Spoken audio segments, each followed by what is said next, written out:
요즘 저는 창가에 앉아 있는 시간이 많습니다. 햇살이 방 안으로 스며들면 따뜻한 빛이 무릎 위에 고입니다. 그러면 참 평온합니다. 이 평온함이 늘 있던 건 아닙니다. 오래전엔 마음이 늘 바빴고 자식들에 대한 걱정으로 밤잠을 설친 날이 수없이 많았습니다. 지금 돌이켜보니 그 걱정의 대부분은 필요 없는 것이었습니다. 제가 옳다고 믿었던 것들이 자식을 멀어지게 만들었고 사랑이라 생각했던 것이 통제였다는 걸 뒤늦게 깨달았습니다. 혹시 여러분도 비슷한 경험이 있으신가요? 자식을 위한 말인데 자식이 멀어진 경험 말입니다. 이 나이가 되어서야 비로소 알게 된 게 있습니다. 노년의 외로움은 대부분 우리가 옳다고 주장하는 데서 시작된다는 것입니다. 내가 맞아라고 말하는 순간 자식은 한 발짝 물러섭니다. 두 번, 세 번 그런 일이 반복되면 어느새 자식과 저 사이에는 건널 수 없는 강이 생깁니다. 오늘은 제 이야기를 하려 합니다. 실패의 기록이자 뒤늦은 깨달음의 기록입니다. 훈계가 아닙니다. 그저 같은 실수를 했던 한 사람의 고백입니다. 첫 번째 실수는 아들의 직장 선택 때였습니다. 아들이 28이 되던 해였습니다. 대학을 졸업하고 작은 출판사에 취직하겠다고 했습니다. 저는 반대했습니다. 대기업에 가야 안정적이라고 제가 평생 불안정한 삶을 살아봐서 아니까 그런다고 설득했습니다. 아니, 설득이 아니라 강요했습니다. 아빠는 다 해봤어. 내가 아니까 하는 말이야. 그 말을 몇 번이나 반복했는지 모릅니다. 결국 아들은 제 말을 따랐습니다. 대기업에 입사했습니다. 저는 안심했습니다. 잘한 일이라고 생각했습니다. 하지만 6개월 후 아들의 눈빛이 달라졌습니다. 생기가 사라졌습니다. 1년 후엔 우울증 진단을 받았습니다. 그때 아들이 제게 한 말이 아직도 귓가에 맴돕니다. 아빠, 이건 아빠 인생이 아니에요. 제 인생이에요. 그 순간 깨달았습니다. 제가 아들을 사랑한 게 아니라 제 불안을 아들에게 떠넘긴 거였습니다. 제가 겪었던 실패를 아들도 겪을까 봐 두려웠던 겁니다. 하지만 아들은 저와 다른 사람입니다. 아들에겐 아들만의 길이 있었습니다. 그날 이후 아들은 저와 거리를 두기 시작했습니다. 전화도 뜸해졌습니다. 명절에 와도 말수가 줄었습니다. 제가 뭘 잘못했는지 그때는 몰랐습니다. 사랑했는데 왜 미움을 받는지 이해할 수 없었습니다. 두 번째 실수는 딸의 결혼 문제였습니다. 딸이 32에 남자친구를 데려왔습니다. 평범한 회사원이었습니다. 좋은 청년이었지만 저는 마음에 들지 않았습니다. 학벌도 그저 그랬고 집안 배경도 평범했습니다. 딸에게는 더 좋은 사람이 있을 거라 생각했습니다. 조금만 더 기다려봐. 내 조건이면 더 좋은 사람 만날 수 있어. 딸은 울면서 말했습니다. 아빠는 내가 행복한지는 안 궁금하세요? 그 말에 저는 화를 냈습니다. 내가 너 걱정돼서 하는 말인데 왜 그렇게 나와? 결국 딸은 그 남자와 헤어졌습니다. 그리고 3년 동안 저를 찾아오지 않았습니다. 3년 후 다시 만났을 때 딸의 눈빛은 차가웠습니다. 예전처럼 아빠라고 부르긴 했지만 그 목소리에 온기는 없었습니다. 저는 그때도 몰랐습니다. 제가 딸에게서 무엇을 빼앗았는지를. 지금은 압니다. 사랑이라는 이름으로 자식의 선택을 짓밟았다는 것을. 자식은 제 소유가 아닌데 마치 제 것인 양 행동했다는 것을. 그 깨달음이 올 때까지 저는 너무 많은 시간을 허비했습니다. 70대 중반이 되어서야 저는 첫 번째 깨달음을 얻었습니다. 아는 척의 위험입니다. 평생 공부하고 가르친 사람으로서 저는 늘 뭔가를 알고 있다고 생각했습니다. 그게 제 정체성이었습니다. 철학자이자 교수였으니까요. 하지만 그 지식이 자식 앞에서는 독이 되었습니다. 자식이 고민을 말하면 저는 답을 주려 했습니다. 그건 이렇게 하는 거야. 저번에도 말했지만 내가 내 나이 때는 이런 말들로 가득했습니다. 그때마다 자식의 얼굴이 굳어지는 걸 봤지만 왜 그런지 몰랐습니다. 뒤늦게 깨달았습니다. 자식은 제 지식이 필요한 게 아니었습니다. 제 존중이 필요했던 겁니다. 자식이 아빠, 요즘 회사가 힘들어라고 말할 때 그건 해결책을 구하는 게 아니었습니다. 그냥 들어달라는 신호였습니다. 내가 힘들구나라고 말해주길 바랐던 겁니다. 하지만 저는 늘 조언을 했습니다. 그럼 이직을 알아봐. 상사한테 이렇게 말해봐. 내가 아는 사람 소개시켜줄까? 또 친절한 말이었지만 자식 입장에선 부담이었습니다.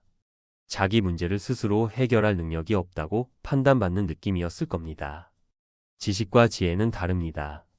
지식은 내가 아는 것을 말하는 겁니다. 지혜는 언제 말하지 말아야 하는지 아는 겁니다. 저는 지식은 많았지만 지혜가 없었습니다.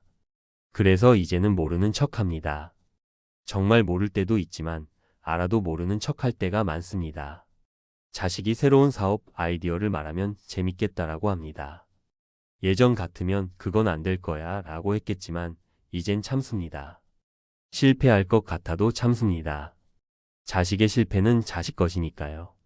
두 번째 깨달음은 기다림입니다. 80세가 넘어서 얻은 깨달음입니다. 기다림이 가장 깊은 사랑이라는 것을. 작년 일입니다. 아들이 사업에 실패했습니다. 10년을 준비한 일이었는데 무너졌습니다. 빚도 생겼습니다. 전화로 들었을 때 제 심장이 내려앉았습니다. 당장 달려가서 내가 도와줄게라고 말하고 싶었습니다. 하지만 참았습니다. 그냥 힘들겠구나라고만 했습니다. 더 말하고 싶었지만 입을 다물었습니다. 아들이 먼저 말할 때까지 기다렸습니다. 2주가 지났습니다. 아들한테서 연락이 왔습니다. 아빠, 주말에 뵈러 가도 돼요? 10년 만에 먼저 찾아오겠다고 한 겁니다. 그날 아들은 제 앞에서 한참을 울었습니다. 저는 아무 말도 하지 않았습니다. 그냥 등을 쓰다듬어 줬습니다. 한참 후에 아들이 말했습니다. 아빠가 이렇게 기다려 주실 줄 몰랐어요. 예전 같으면 바로 뭐라고 하셨을 텐데. 그 말에 제 가슴이 먹먹했습니다. 제가 얼마나 조급한 아버지였는지 새삼 깨달았습니다. 기다림은 무관심이 아닙니다. 신뢰입니다. 내가 잘할 수 있어라는 믿음입니다. 자식이 넘어졌을 때 바로 일으켜 세우는 게 사랑이 아닙니다. 자식이 스스로 일어설 때까지 곁에서 지켜보는 게 진짜 사랑입니다. 물론 쉽지 않습니다. 기다리는 동안 마음이 타들어갑니다. 밤마다 걱정에 잠을 설칩니다. 하지만 그 고통을 견뎌야 합니다. 그게 부모의 몫입니다. 자식에게 그 고통을 떠넘기지 않는 것, 그게 어른의 책임입니다. 지금 아들은 다시 일어섰습니다. 작은 일을 시작했습니다. 잘 될지 모르겠지만 아들의 눈빛은 살아 있습니다. 그리고 이제 아들은 한 달에 한 번씩 저를 찾아옵니다. 예전처럼 의무감이 아니라 그냥 보고 싶어서 옵니다. 그게 얼마나 고마운지 모릅니다. 세 번째 깨달음은 말의 절제입니다. 노년의 품격은 말의 절제에서 나옵니다. 이 나이가 되어서야 배운 진리입니다. 버려야 할 말 세 가지가 있습니다. 첫째, 내가 다 해봤어. 이 말은 자식을 작게 만듭니다. 내 경험은 하찮다는 뜻으로 들립니다. 설령 제가 정말 다 해봤다 해도 자식의 시대는 다릅니다. 제가 젊었을 땐 없던 것들이 지금은 있고 지금 있는 것들이 나중엔 없을 겁니다. 세상은 변합니다. 제 경험이 항상 옳을 순 없습니다. 둘째, 너 걱정돼서 하는 말이야. 이 말은 부담입니다. 자식은 부모 걱정을 짊어지고 싶지 않습니다. 자식도 자기 인생이 무겁습니다. 거기에 부모 걱정까지 더하면 숨이 막힙니다. 걱정은 제가 혼자 하면 됩니다. 자식에게 걱정을 고백할 필요가 없습니다. 셋째, 나중에 후회한다. 이 말은 저주입니다. 자식의 선택을 미리 부정하는 겁니다. 설령 나중에 정말 후회한다 해도 그건 자식이 감당할 일입니다. 제가 미리 예언할 필요가 없습니다. 이 세 가지 말을 버린 후 제 삶이 평온해졌습니다. 혈압도 내려갔습니다. 자식과의 관계도 좋아졌습니다. 말 한마디가 건강을 해치고 관계를 망칩니다. 침묵이 때로는 최고의 말입니다.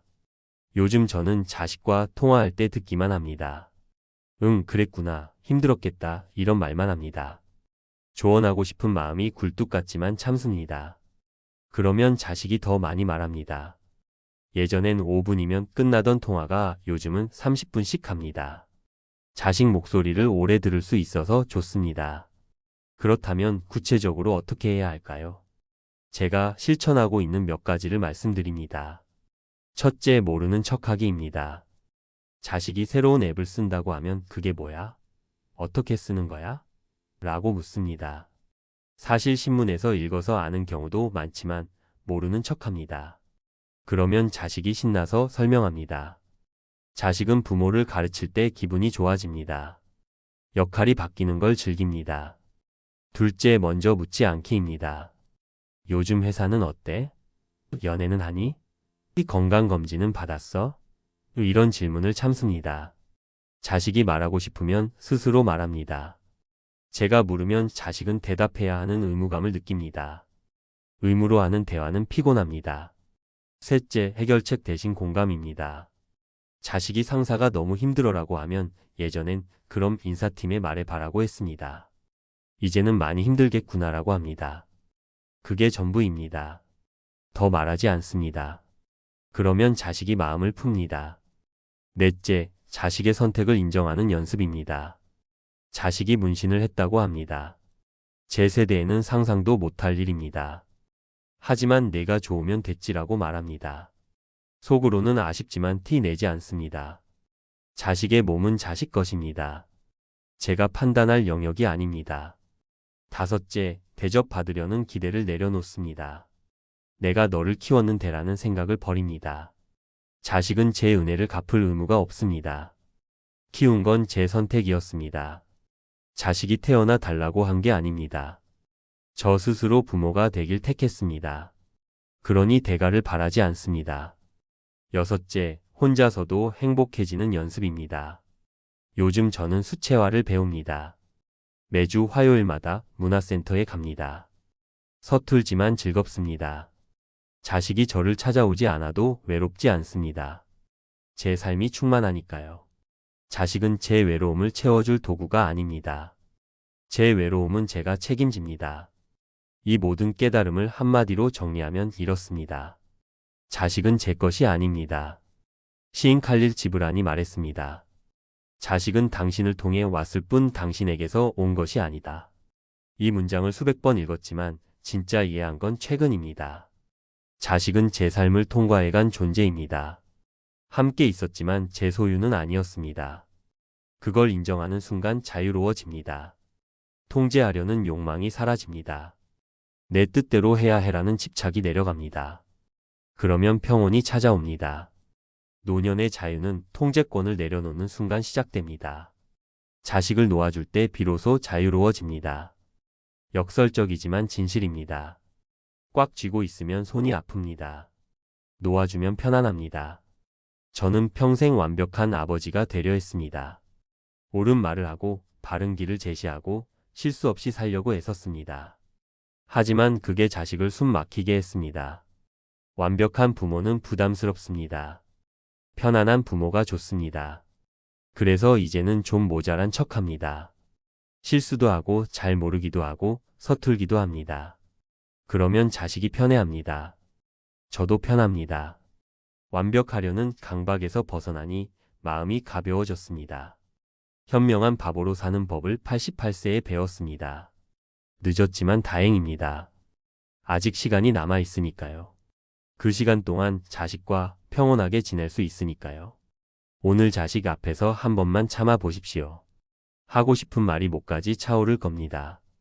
그건 안 돼, 내 말 들어, 내가 오라 이런 말들이 입안에서 맴돌 겁니다. 하지만 한 번만 삼켜 보십시오. 숨을 한 번 깊이 들이쉬고 그냥 그래 하고 넘어가 보십시오. 처음엔 답답할 겁니다. 제대로 못해서 찝찝할 겁니다. 하지만 그 찝찝함을 견뎌내십시오. 그게 쌓이면 평온이 됩니다. 조금 모자란 듯 웃어주십시오. 아빠도 잘 모르겠네 이런 말을 해보십시오. 자식이 놀랄 겁니다. 예전의 당신과 다르니까요. 하지만 그 다름이 좋은 다름입니다. 편안한 다름입니다. 자식은 당신이 약해진 게 아니라는 걸 압니다. 오히려 강해졌다는 걸 느낍니다. 진짜 강한 사람은 유연한 사람입니다. 자기 생각을 굽힐 줄 아는 사람입니다. 그런 부모를 자식은 존경합니다. 장수는 마음의 가벼움에서 시작됩니다. 무거운 마음을 안고 사는 사람은 오래 못 삽니다. 옳아야 한다는 강박, 인정받아야 한다는 집착, 이런 것들이 마음을 무겁게 합니다. 내려놓으면 가벼워집니다. 제가 요즘 혈압이 좋아진 건 약 때문이 아닙니다. 마음이 가벼워져서입니다. 자식과 싸울 일이 없으니 화낼 일도 없습니다. 스트레스가 줄었습니다. 밤에 잠도 잘 옵니다. 여러분도 그렇게 되시길 바랍니다. 자식과 평온하게 지내는 노년을 누리시길 바랍니다. 옳은 부모가 아니라 편안한 부모로 남으시길 바랍니다. 오늘 저녁 자식에게 전화하실 거라면 조언하지 마십시오. 그냥 목소리를 들으십시오. 요즘 어때? 라고 묻고 가만히 들으십시오. 자식이 말할 때까지 기다리십시오. 그게 사랑입니다. 저는 이제 창가에 앉아 햇살을 즐깁니다. 자식 걱정은 하지만 자식에게 티 내지 않습니다. 혼자 사깁니다. 그게 제 몫입니다. 자식에겐 자식의 삶이 있습니다. 제겐 제 삶이 있습니다. 각자의 삶을 존중하며 살아갑니다. 그렇게 사는 게 평온합니다. 외롭지 않습니다. 자식이 가끔 찾아오면 반갑습니다. 안 와도 괜찮습니다. 제가 혼자서도 행복하니까요. 여러분도 그런 평온을 누리시길 기도합니다. 남은 날들이 가볍고 따뜻하시길 바랍니다. 자식과의 관계가 의무가 아니라 기쁨이 되시길 바랍니다.